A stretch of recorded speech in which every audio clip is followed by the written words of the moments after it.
தமிழகத்திற்கு முதலீடுகளை ஈர்க்க சர்வதேச முதலீட்டாளர்கள் மாநாடு மூலம் வழிவகை ஏற்படும் என்ற நிலையில் தமிழகத்தில் ஏன் மற்ற நாடுகள் முதலீடு செய்ய முன்வருகின்றன என்பதை பார்ப்போம். வெளிநாட்டு முதலீடுகளை ஈர்க்க அனைத்து மாநிலங்களும் போட்டி போடும் நிலையில் கடந்த 4 வருடங்களில் மட்டும் வெளிநாட்டு நிறுவனங்களின் முதலீடுகள் தமிழகத்தில் 4 மடங்கு உயர்ந்துள்ளதாக தமிழக அரசு தரப்பில் தெரிவிக்கப்பட்டுள்ளது.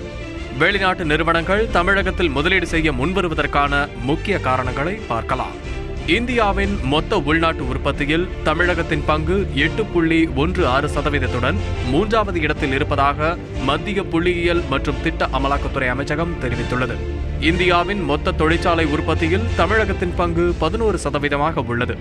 குஜராத்திற்கு அடுத்தபடியாக தொழிற்சாலை உற்பத்தியில் தமிழகம் இருப்பதாக அசோசெம் ஆய்வறிக்கை தெரிவித்துள்ளது.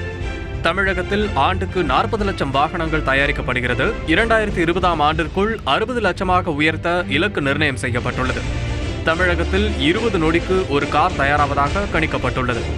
இந்தியாவின் மொத்த வாகன ஏற்றுமதியில் தமிழகத்தின் பங்கு மட்டும் 21%.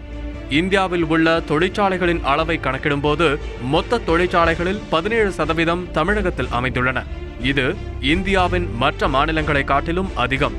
இந்திய தொழிற்சாலைகளில் பணிபுரியும் தொழிலாளர்களின் எண்ணிக்கையில் 16% பேர் தமிழகத்தைச் சேர்ந்தவர்கள். இந்தியாவின் மற்ற மாநிலங்களை காட்டிலும் அதிக அளவிலான தொழில்துறை படிப்புகளை வழங்கும் பல்கலைக்கழகங்களை தமிழகம் கொண்டுள்ளது. இந்தியாவின் ஒட்டுமொத்த தொழில்துறை பல்கலைக்கழகங்களில் 18% தமிழகத்தில் உள்ளது. ஒட்டுமொத்த அந்நிய முதலீட்டில் தமிழகத்தில் கடந்த 15 ஆண்டுகளில், அதாவது ஏப்ரல் 2000ஆம் ஆண்டு முதல் மார்ச் 2015ஆம் ஆண்டு வரை 1,10,000 கோடி ரூபாய்க்கும் மேல் முதலீடு ஈர்க்கப்பட்டுள்ளது.